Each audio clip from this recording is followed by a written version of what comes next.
in the headlines, the monetary policy rate adjusted upwards from 8.0 to 8.5%, and government urged to find an equity partner for Tazara. In international news, China overtakes the US as EU's biggest trading partner. And for the details, the Bank of Zambia has increased the monetary policy rate to 8.5 from the previous 8%. Bank of Zambia Governor Christopher Mvunga disclosed this at a media briefing in Lusaka. The Monetary Policy Committee, MPC, decided to adjust the monetary policy rate upwards due to the escalation in inflationary pressures, which are pushing inflation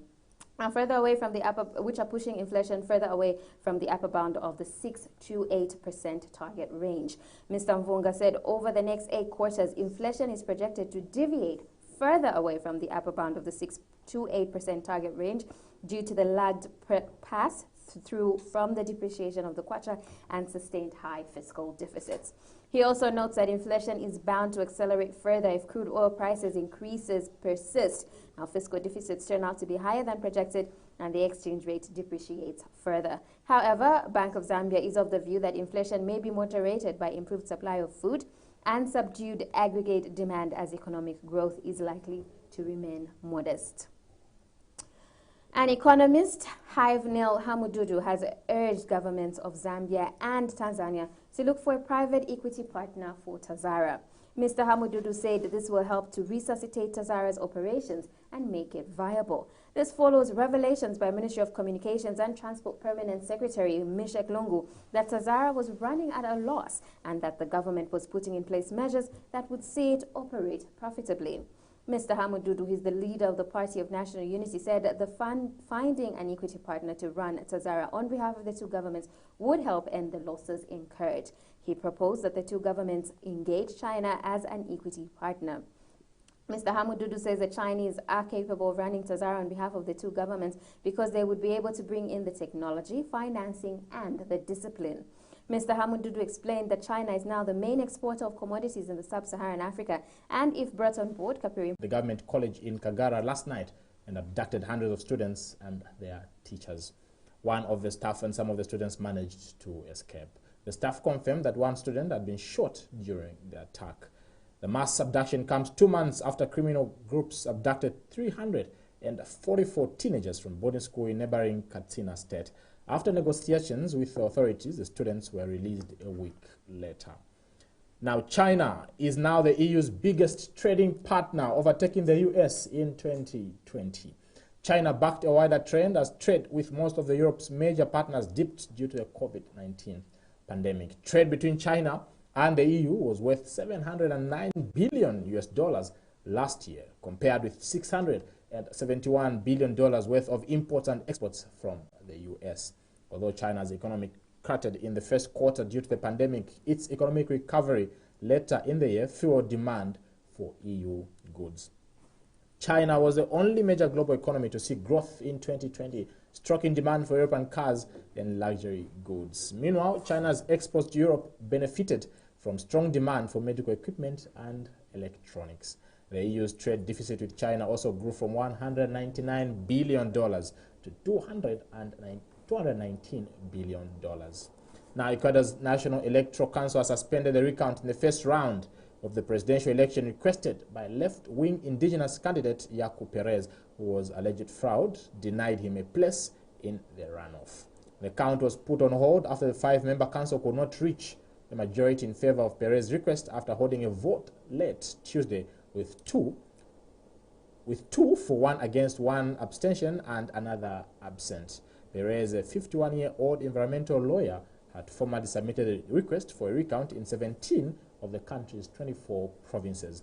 The recount would involve about 6 million ballots, representing about 45% of Ecuador's registered voters. Perez won 19.38% of the vote in the February 7th election, just 33,000 votes behind his second-placed rival, right-wing former banker Leso. 65 was also called for a recount. Economist Andres Aruz, a 36-year-old protege of former socialist president Rafael Correa, won 32.7%, which was not enough to win outright, and the race is now on to see who will face him in the April 11th runoff. That's it for foreign news this morning. Moving on to sports news, goalkeeper icon Jacob Banda has confirmed he is retiring from active football following the non-renewal of his contract by Zasco United.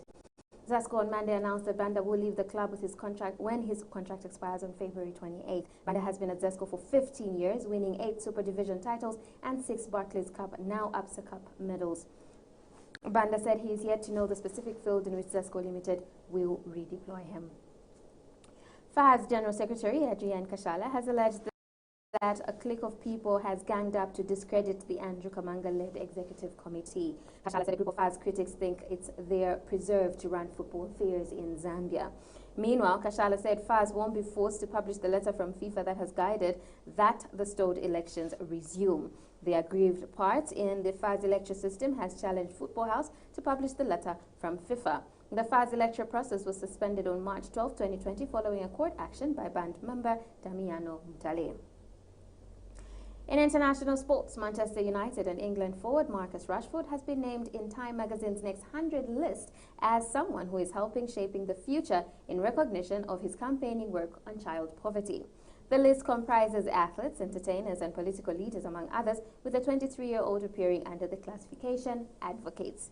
A petition sent up by the footballer calling for free school meals to be offered in England during school holidays reached 1 million signatures in October, and after huge public pressure, the government agreed to offer extra support to hard-pressed families over the winter. James Harden inspired the biggest halftime comeback in the history of the Brooklyn Nets as they recovered a 21-point deficit to beat the Phoenix Suns 128-124. Harden scored 38 points for the Nets, who were without the injured Kyrie Irving and Kevin Durant. Now, they did not lead in the game until Harden scored a three-pointer with 31.4 seconds remaining. LeBron James scored 30 points to help the Los Angeles Lakers, who were without the injured Anthony Davis, but the Minnesota Timberwolves 102-104.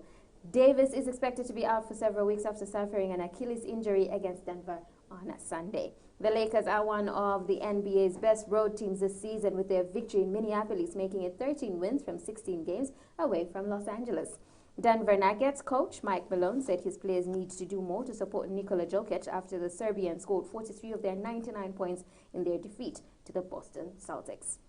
The Nuggets were without 5 rotation players, 3 of them starters, with Paul Millsap and Monte Morris joining Gray Harris, PJ Dozier, and Will Barton on the sidelines. That's it for sports. Money markets this morning. The Zambian kwacha was trading at 21.60 against the US dollar, 29.95 against the British pound, 26.05 against the euro, and 1.46 against the South African rand as of Wednesday, February 17th.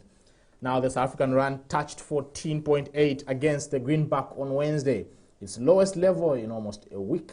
A profit-taking and as of the dollar strengthened. At the same time, delays in the coronavirus vaccine rollout and caution ahead of the budget speech later in the month also dented the local currency's appeal. On data front, retail sales declined the least in 8 months in December and less than market expectations. Now, the sterling weakened slightly below 1.39 mark but remained close to a 2.5-year high on Wednesday. On the economic data front, British inflation rose a little more than expected in January. The pound has also been supported this year by lessening expectations of negative interest rates and the post-Brexit trade deal with the EU.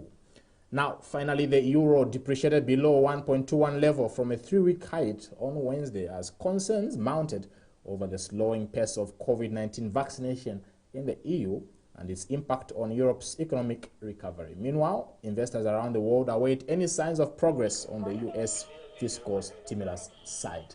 That's it for money markets this morning. Okay, and we move on to the weather updates. Lusaka will be cloudy and humid with afternoon thunderstorms in some parts of the city. Temperatures currently standing at 25 degrees Celsius, but expected to climb to 26 in the afternoon and drop to 21 degrees Celsius in the evening. Ndola will be cloudy and humid with thunderstorms. Temperatures currently standing at 24 degrees Celsius, but expected to climb to 27 in the afternoon and drop to 21 degrees Celsius in the evening. Chipata in the eastern part of Zambia will experience widely separated thunderstorms in the morning, otherwise cloudy and humid. Temperatures currently standing at 27 degrees Celsius, going up to about 28 degrees Celsius, and then diving down to 21 degrees Celsius in the evening. Finally, our tourist capital, Livingston, will be pleasant and warm with intervals of clouds and sunshine. Temperatures currently standing at 26 degrees Celsius, going up to 27, then diving down to 21 degrees Celsius in the evening. That's it for the weather update. Great. Still watching Millennium Culture, your first and only business breakfast show in the country. Don't forget, it's a fully packed program. The question we have for you this morning, just yesterday, the Bank of Zambia Chief, the Governor, Christopher Mavunga, announced adjustment of the policy rate, the lending rates, from 8% to 8.5%. What does that mean to the Zambian economy? What does that entail to the ordinary citizen on the streets? That's a question we have for you this morning. We want to hear from you. Streaming live on Facebook, Millennium TV Zambia, as well as YouTube. You can drop us a comment. You can also call us on 0975 740518. Now, shortly, we'll be discussing a very interesting subject, why businesses fail. We have an icon in the area of entrepreneurship already in the studios who will be sharing with us more of that. We'll take a short break. Join us.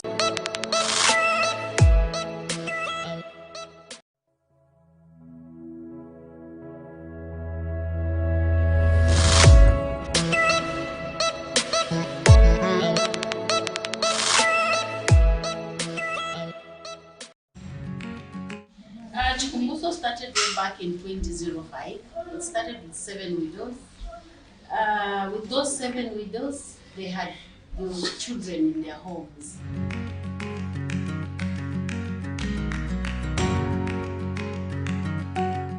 The families never liked them because they are HIV and AIDS, you know.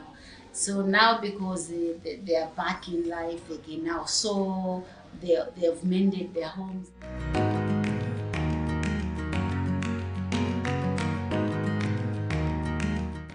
We've got a laboratory. They take samples of the materials, test them. If they are good enough, then we can have them decanted at our site.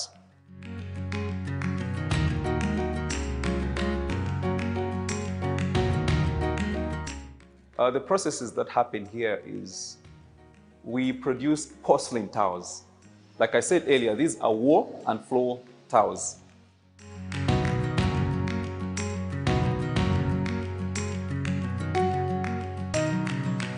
On why we value some of these handcraft makers and why we value others more than maybe more established ones. It's because they're actually getting that chance to elevate them.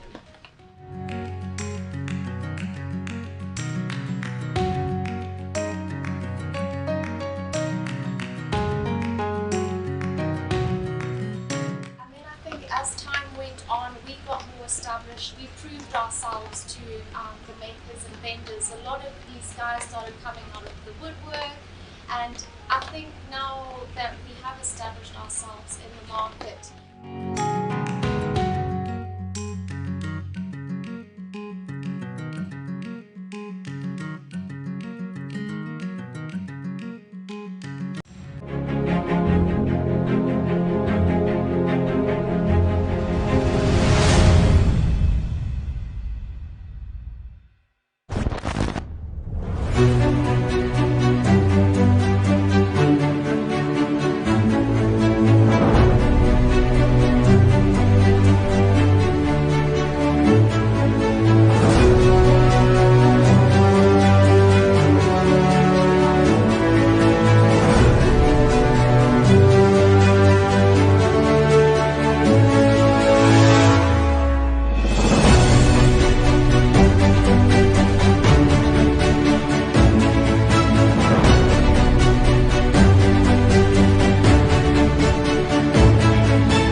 You're still watching Millennium Culture, your first and only business breakfast show with Paul and Constance. Now, this is a fully packed show. Our aim is not just to educate, but also to bring information at your disposal.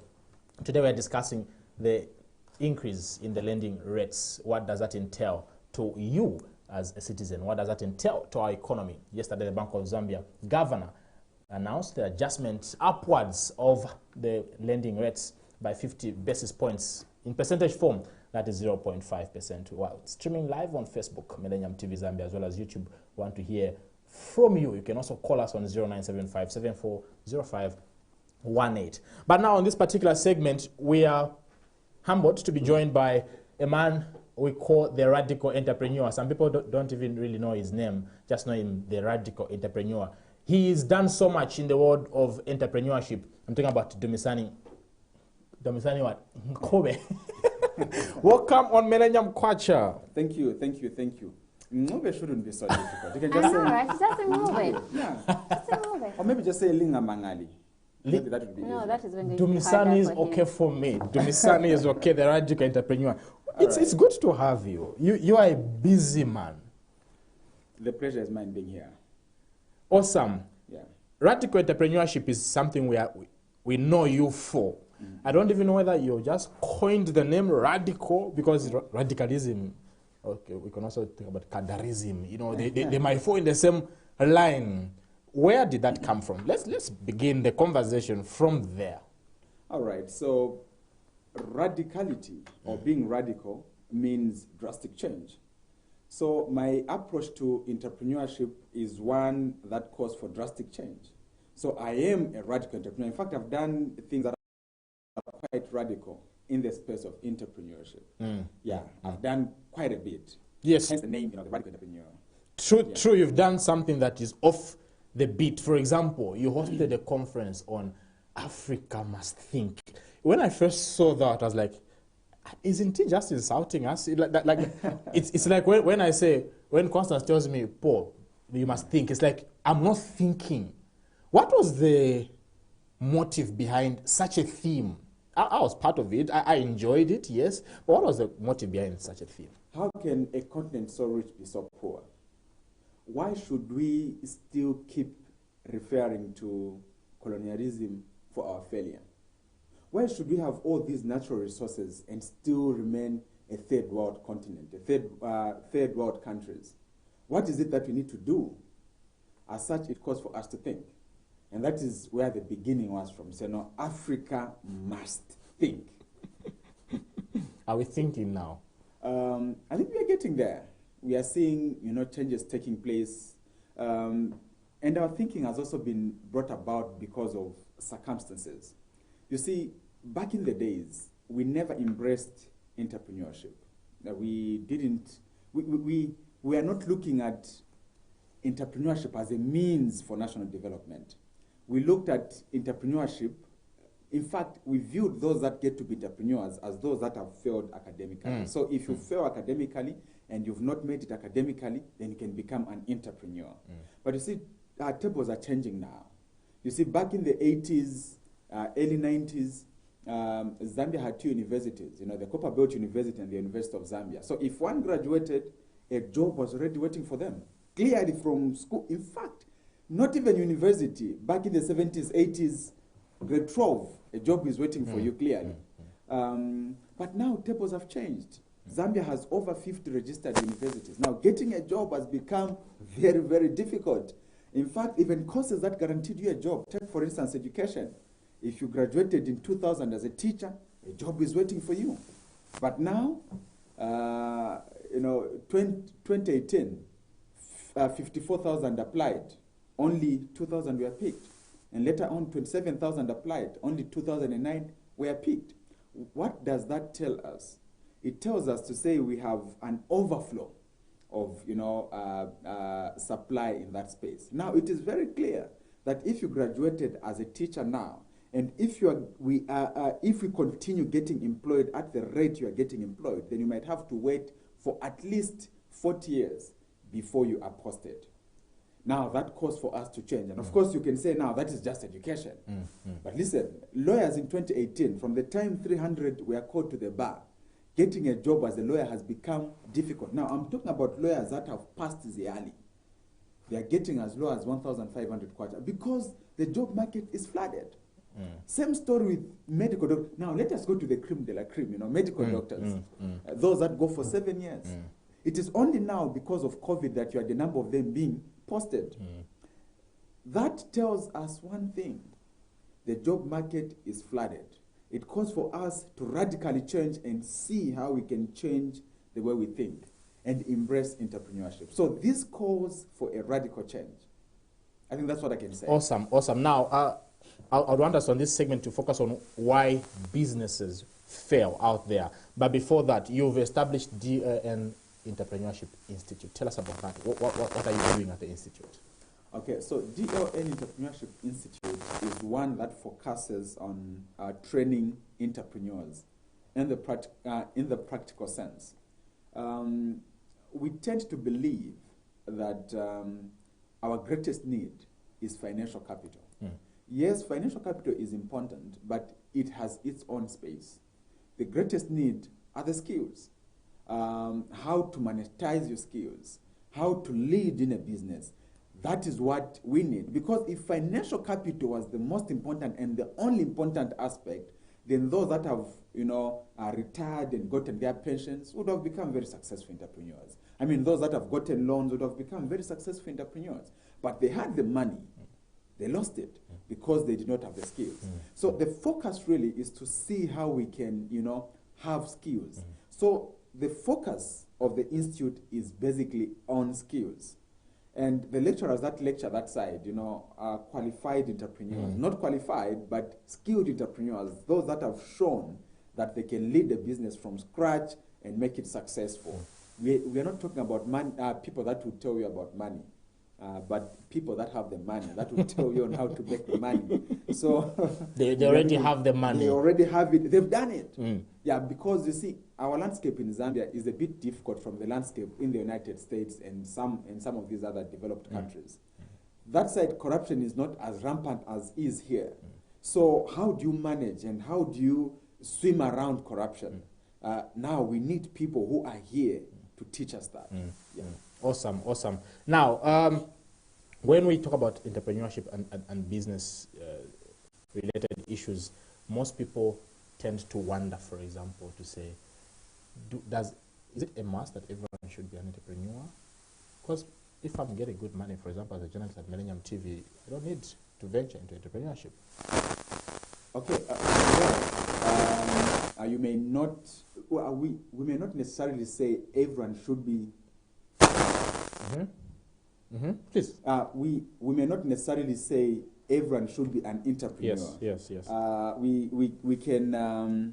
There are those that may not have the drive to become entrepreneurs. So those may decide to get jobs. But I would still encourage a number of us to begin thinking of entrepreneurship. Awesome. We'll get into the details of why businesses fail. Don't forget you're watching Millennium Kwacha, your first and only business breakfast show in the country. We're discussing why businesses fail vis-a-vis entrepreneurship with Mr. Dumisani, the proprietor of DLN Entrepreneurship Institute. We would also want to talk about the awards that you were hosting